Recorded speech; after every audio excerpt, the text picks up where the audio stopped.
So good to see you all. I'm kind of reassured, I was chatting to some people in the lobby, reassured that this is probably, at least in some way, as terrifying for me as it is for everyone post-lockdown doing the whole face-to-face thing, right? I'm really excited, really excited to be here to share a bit of the story behind the organisation that I helped to set up 5 years ago. And to do that, I thought I'd enlist the support of another 5-year-old startup. Here she is. There you go. I know. I could just do a whole presentation on her, honestly. This is Tabs, or Tabitha. She's one of 4 children that I'm currently responsible for keeping alive. I don't mean to brag, but they're all alive, so I think I'm doing all right. And one of the things I love about kids is how much they can teach us. They have a particular knack for reminding us of what's important. And when I was thinking of the last 5 years and everything I've learned as a dad and as a director, I realized actually there's a huge amount of overlap. So what I'd like to do this morning, just to get us into the mindset of thinking like a startup, I'd like to invite us to enter the mind of a 5-year-old, if that's okay, and hopefully we'll all re-emerge better for it. So the first thing to know about 5-year-olds are passionate. Right, like if you've been around a 5-year-old for more than 5 minutes, you know they only really have one mode of operation, right? Which is near enough 100%. They throw themselves heart, mind, body, soul, armpits, shins, everything into it. And that's how it is for us as startups, right? When we get started, we have all this passion. And I think that's probably because we don't have much else, right? We've just got our passion. It's our main currency for inspiring people. I think the danger is as we grow that we can replace that passion for some sort of professionality. The idea that instead of inspiring people with our passion, we can impress people with our resources, which is not quite the same thing. I want to tell you about 2 of my passions, if that's okay. So I have a slightly unhealthy obsession with diagrams, particularly Venn diagrams. Anyone else like a Venn diagram? Go on, give me hands up. Like, these guys love Venn diagrams. Okay. For a gentle reminder for anyone that doesn't know what a Venn diagram is, and its lesser known cousin, the Venn diagram. And any U2 fans in the building? Is there how much overlap is there between Volunteero and U2? Well, this one's just for you. Formatting. Yeah, I have a slightly healthier passion as well for conversations. So for the last decade, I've been absolutely fascinated by how our lives are shaped by the conversations we do have, and probably more importantly, the conversations we don't have. I'm particularly drawn to the atomic nature of conversations. I think Ash did a great job of setting me up there, right? Think about these tiny things, conversations, and the power they can have. Think about the trouble they've gotten you into as well, conversations, right? Like the relationships that started, the job opportunities they've created. So 5 years ago, I had the opportunity to combine these 2 passions. And I started an organization with the help of a couple of others that's basically, it's based on a giant Venn diagram, really. It's a pun. So here we go. Formatting's a little weird, which is fun. But anyway, yeah, so here we go. This is us. Waffle. The two types of waffle. For those of you that like a more pictorial representation, there you go. I thought you'd like that one. I was hoping you would. So there we are, right between Boris's head and some waffles. And we love our name. We love our name. It holds together our why, the why that we exist. And that's the next thing about 5-year-olds. They ask why like a lot, right? Like always tickles me. I don't know if you've come across the Toyota principle, the idea that if you ask why 5 times, you can get to the founding, like the root cause of something. I think, that's really smart. Yeah, that's really clever. But 5-year-olds do that like every day, times 10. So yeah, they ask why a lot. And so do we when we start up, right? And I think probably the reason is because people are asking us why a lot. Like, it's not self-evident. Why on earth would you start a Waffle House to tackle loneliness? It's a great question, actually. They're asking us. The danger is, as we grow, people stop asking us why, and they start making assumptions instead. And so perhaps we stop asking why internally as well. We exist, our why, we exist to serve up 2 types of waffle. Here you go. Oh yeah, no, that's a good quote. You should read that. That's a good quote. All organizations start with why, but only the great ones keep their why clear year after year. So, yeah, we exist. This is the first type of waffle. Any waffle nerds in the building might know that this is a Liège waffle. Just a bit of waffle training today. So Liège waffles are made from a brioche dough, effectively. And the waffles themselves have a great story. So our co-founder, Sophie, was handed down the recipe for our Liège waffles through her Belgian family, through generations, and it's kind of landed with us. But Sophie's family have got a really tight affinity with waffles because they symbolize in her family the coming together. And particularly, there's some great stories that come from her family from the Second World War. Sophie's family was in Belgium and they are Jews. And so for them, these waffles were a symbol of coming together in a time of adversity. So I think there's a really, if we were just doing that, I think we'd be making the world a better place, I think. Certainly for this guy, right? Like, he's loving it. But we're also massive advocates for this type of waffle. In your face, full-flavored, adventurous conversations. There you go. I don't know what I'm pointing at. And we love that word waffle. You might be thinking, well, hasn't that got like a negative connotation to it? Like if you come away and be like, oh man, that guy just waffled all morning. But actually, I think what's really important is that within the context of loneliness, it really isn't so much what you talk about as it is who you're willing to talk to and how you have those conversations. It's much more about the courage it takes to strike up a conversation with a stranger and then the discipline it takes to be fully present in that conversation than it is what you actually talk about, right? Like, in other words, it's much more about intent than content. And that's quite freeing. It's much more about giving people permission to talk and not really worrying what you talk about. And we love that word adventurous as well. We talk a lot about adventurous conversations. And that's because the reality is this just isn't easy to do anymore. I think one of the tragic ironies of our time is that we talk a lot about a growing epidemic of loneliness and at the same time acknowledge that there's this growing social norm that we should just leave each other alone. We often say at Waffle that it has never been harder in the whole of human history to strike up a face-to-face conversation with someone. And that might sound bold, but I think if you think about it and the barriers that exist now that stop us from having those conversations, I think you realize that loneliness is growing precisely because it has the perfect environment to grow in. I mean, think about it. None of us have any time for a start, right? Like, no time. And even if we do find some time, then we have to find a human. And a lot of those have disappeared. I don't know if you've noticed. They've been beamed up from supermarkets and surgeries. We've lost a lot of our community spaces. And then there's the simple fact that more and more of us just live alone. But let's just imagine you find a human, you've got the time. Well, then there's all this within reach technology. And today's going to be celebrating the best of what technology can be. But the reality is, for a lot of people, it's made an economy of our attention and made it very difficult for us to be fully present in conversations. But let's just suppose you found the time, you found a human that isn't plugged into tech. Well, then if we're honest, many of us have just lost the appetite for conversation. And certainly the courage that's needed to talk to strangers, something that's increasingly seen as countercultural, if not downright dangerous. But that's the next thing about 5-year-olds. They challenge what's normal, don't they? I mean, that's the thing I love about kids. They just refuse convention. I love that. If you don't believe me, just ask a 5-year-old to get themselves dressed in the morning and just see what happens. You might end up with, I mean, that's just 3. I think probably you're more likely to get a combination of the 3, you know, when they're like police hat, vet, and then, yeah, they refuse what's normal. And so do we. Like, that's why we're all here, right? We all got into this crazy mess of a sector because we looked at what was normal and we went, no, I refuse to just let that be considered normal. I want to make a difference to what is considered normal. Just take a quick look to the left and the right of you. I promise you right now, you are sat next to a dangerous revolutionary.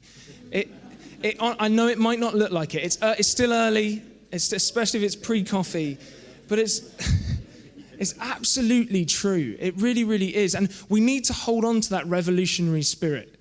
One of the best ways to do that, I think, is to hold on to your heroes. Remember who got you into this mess. Who inspired you to get you into this? So here's a couple of our heroes. Norman on the left. I hope you all can see they're wearing our slightly controversial hoodies. We've taken that 1980s public health campaign, Say No to Strangers. I could do a whole thing on that. I won't. We've taken that and we've graffitied it. And it won't surprise you. So Norman is part of a charity we work closely with called Awaken Love. You should all go check them out. They're based in Kenya. They're absolutely brilliant. But yeah, it won't surprise you to know that Norman doesn't really need that jumper. And that's not because it's sweltering most of the time in Kenya. But the reality is for Norman in his community, he doesn't need permission to talk to strangers. In fact, in his community, it's strange to remain a stranger. And these guys, we love them because they're a constant inspiration to us of the kind of community that is possible. And then on the right, we've got Gillian Sandstrom. I don't know if anyone's come across Gillian. She's amazing. She is the senior lecturer at the University of Sussex, one of the foremost thinkers in micro-conversations and talking to strangers. She's brilliant. She taught me that you really can change what a society considers normal just through little actions. I love how James Clear puts it. Every action you take is a vote for the type of person you want to become. And we realized that when it came to loneliness, that if we wanted to see our communities less lonely, we needed to somehow help to make people the type of people that had adventurous conversations. In other words, we needed to make them a little bit more like this lady. Now, I absolutely guarantee you this is the most dangerous revolutionary you are going to see today. This is my mum. She was and will always be the original waffler to me. She had this way of talking to everyone she met with genuine love and curiosity, no matter who they were. For as long as I can remember, and you might know people like this, a walk into town with my mum was never straightforward, right? There's some nods here. You know, it's that kind of thing. It's 5 minutes turns into half an hour pretty quickly. People weren't objects for my mum to be maneuvered around with the least amount of change to her life, the least amount of obstruction. Every person was a subject, a potential conversation. And not because she needed it, but because she really believed in the simple kindness of noticing someone. When she died a few years ago, it brought loneliness right into the heart of our family, particularly for my dad. And I remember talking to him as the loneliness had started to set in, and he described to me the loneliest time of day for him. He said it's when he came in from work, closed the door behind him, and realized there was no one to share the frustrations of the day with. No one to compare the rising price of fig rolls with. And I tell you, that is an issue. We can talk about that. You know, in short, he had no one to waffle with. And no, it wasn't the important stuff that he really wanted to talk about. It was the little things. My dad is a constant reminder to me that however this whole waffle journey goes, it's always going to be one adventurous conversation at a time. And I've loved chatting with Ash, and we heard a little bit earlier about the roots of Volunteero and how they've kind of stayed connected to their volunteering roots. And I think Ash's mum is on the app and befriending 4 people potentially. So, you know, I just think it's so important that however big our house gets, we don't forget who's right on our doorstep. I think that's so important. That's the next thing about 5-year-olds. They focus just right on what's in front of them. So 5-year-olds don't have a 5-minute plan, let alone a 5-year plan, right? Like they really don't. And when it comes to how we actually got waffle off the ground, that's exactly what it was for us. It was one step at a time, one adventurous conversation at a time. So how did we actually do that? Well, the first conversation was a conversation around a kitchen table in a little place called Upline near us. And a co-founder, Sophie, now she mentioned she'd always wanted to set up a dessert place. She didn't realize this, but 2 weeks previously, I had a dream. And for the first time in my life, the dream was so vivid that I wrote everything down. And it was a dream about setting up a community cafe with some friends. So somehow between that conversation and that dream, the idea for Waffle was born. And then a couple of weeks later, I'm having another conversation, this time with a guy called Tim, who tells me he's been made redundant. And I probably too quickly went, yes. That's great news. Now you can come and make waffles. And he looked blankly, and I went, don't worry, it'll all make sense. But that is how Sophie, Tim, and I, there we are, we left what we were doing, and with genuinely no money, like really no money, and very little idea, we decided we were going to set up a Waffle House. We had one slight problem. We didn't have a venue, but we thought not to worry at all. There was a place available on the high street, so we thought we don't have any money, but let's just go and have a look around. And while we were there, we had another conversation, this time with the landlord, and he said, well, why don't you have the space for free until you start trading? And so we said, oh, okay, yeah, we'll do that. We'll have a place. Here it is. Isn't she beautiful? Those are actually sledgehammer marks in the window. It's about as grotty as it looks. It really, really was.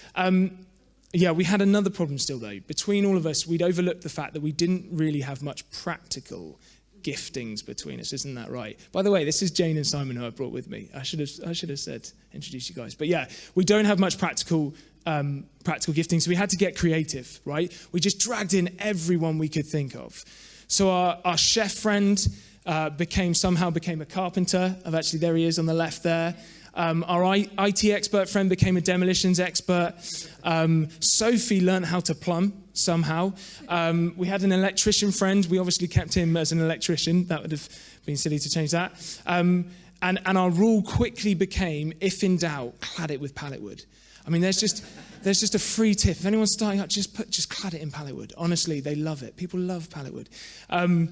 After 6 months of doing that and some crowdfunding, we were finally ready to open. Such an exciting moment. We're ready to open to the public. Let me tell you, it was a disaster.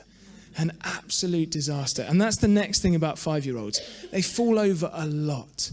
Like a lot. In fact, so Tabs, I call her Biff because she has this uncanny knack of just walking into stuff, right? Like all the time.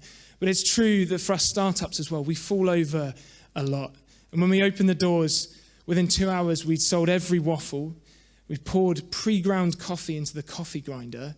We'd managed to blow up the dishwasher and the aircon. And I remember sat on the doorstep to waffle as people just kept coming. They just kept coming, and I was sat there.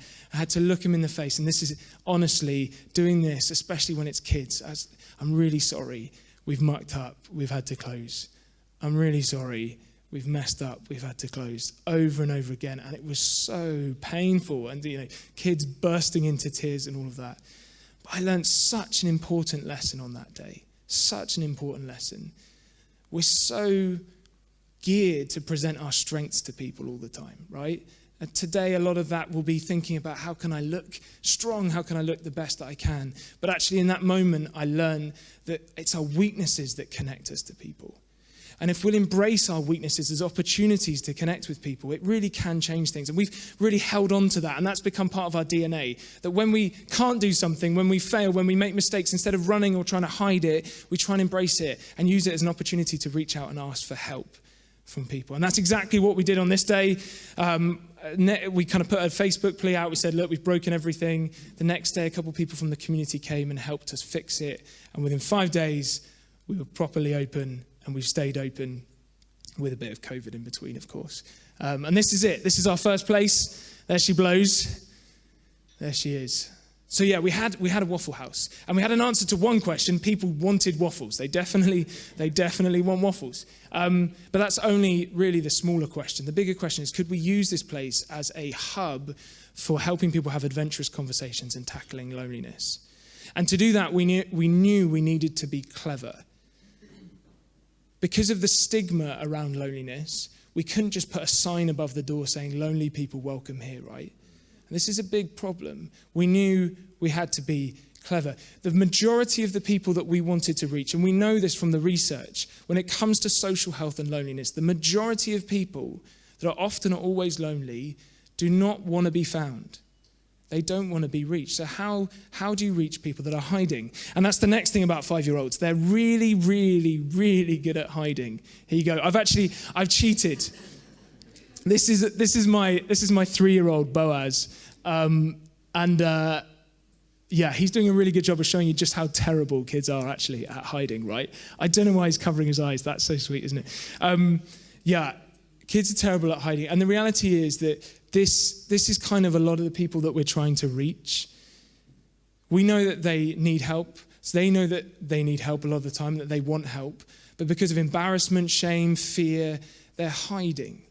They're staying behind their equivalent of the tree. And it might be very obvious to us that they're hiding, but that doesn't matter. As far as they're concerned, they're doing a very good job of hiding, thank you very much. And no amount of coaxing or clever tactics is going to get them to come out from behind their tree.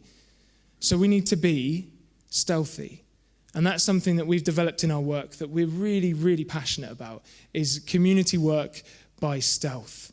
And that's, for us, as a social enterprise, that's been made easier by the fact that we're a business and a charity together. So what we do, we use that dual identity, and we basically have a bit of a front to our organization. And I can't really think of any better metaphor for this than like a drug cartel or something, when they have that dodgy front, but behind the scenes it's other stuff going on. Yeah, and that's kind of what it's like for us, right? And what that means is we take ordinary people and we inspire them to have adventurous conversations, and then we create as many natural-looking opportunities as we can for those opportunities to happen. Now, I know what you're thinking. We haven't had a diagram for a while. Fear not. Got a diagram. Yeah, so this kind of sums up what we do. So there's all this intentionality under the surface, all this revolutionary spirit. But on the surface, we try and make sure that the way that people engage with us is as normal looking and as conventional as possible. And the combination of those two things we think is really powerful. That's it in pictorial form. Got some training on the left-hand side. That's our new Waffle House on the right-hand side. So what that actually looks like is we start with our team. So we start with our staff and our volunteers and our work experience students, and we inspire them and train them to leverage the natural opportunities for conversations that are there in a cafe environment. It's amazing and slightly ironic that when people know you're going to take their money, they relax a lot. Like they get that, like, oh yeah, you're going to take my money. So actually, the third spaces are really great places for doing some undercover community work.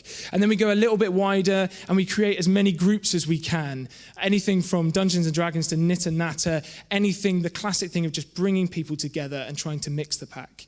And then we go out a little wider again and we work with all our local primary schools. And we train and inspire them to just realize how powerful their conversations can be. And our hope there is that we might inspire a whole generation of kids locally to really have adventurous conversations. And then we go out a little wider again. I feel like I've got some pictures here for you. Oh yeah, there's Whist Club. Love a good whist. Who loves a whist drive? Anyone do whist drive? And there's a hazy photo of. Yeah, and this is it. So yeah, last thing we do, we go out and we look for any excuse we can to try and help in our community. And we run projects, anything from helping someone fix their garden to fixing their phone. Everything is just an opportunity to have a conversation. And we love working by stealth. We absolutely love that. What that does mean, though, is often when we're doing our job right, no one notices. But I think there's something really powerful about that, actually. In a world where everyone's trying to get their good stuff noticed, I think there's something very powerful about not needing for it to be noticed. I love this quote. You might find it ironic that for many years it was on a plaque on a table in the Oval Office in the White House. There is no limit to what a man can do who does not care who gains the credit for it. I think it's a really powerful quote. So yeah, I think the last thing I really want to leave you with, it would be very tempting for me to kind of stand up here and say loads of inspirational stories about how people have been impacted by adventurous conversations. But instead, I want to encourage you to go and find out for yourself, right? Like today's a great opportunity, but don't stop there. Keep finding out the power of adventurous conversation. I don't have time to go through what that might look like. But just a few things, it really doesn't have to be complicated. When people say, how do I start like just having more adventurous conversations? Just make yourself available is probably the starting place. Don't forget my mum and just the simple kindness of noticing someone. It really doesn't have to be complicated. And then like take the pressure off. It's really not about the length of conversations. It's much more about how you make someone feel in that conversation. I really want to encourage you to go and have some adventurous conversations. And most of all, the most important rule is have some fun. And that's the last thing I want to leave you with today. So probably the most obvious thing about 5-year-olds, right? They know how to have fun. If you don't believe me, hopefully this works.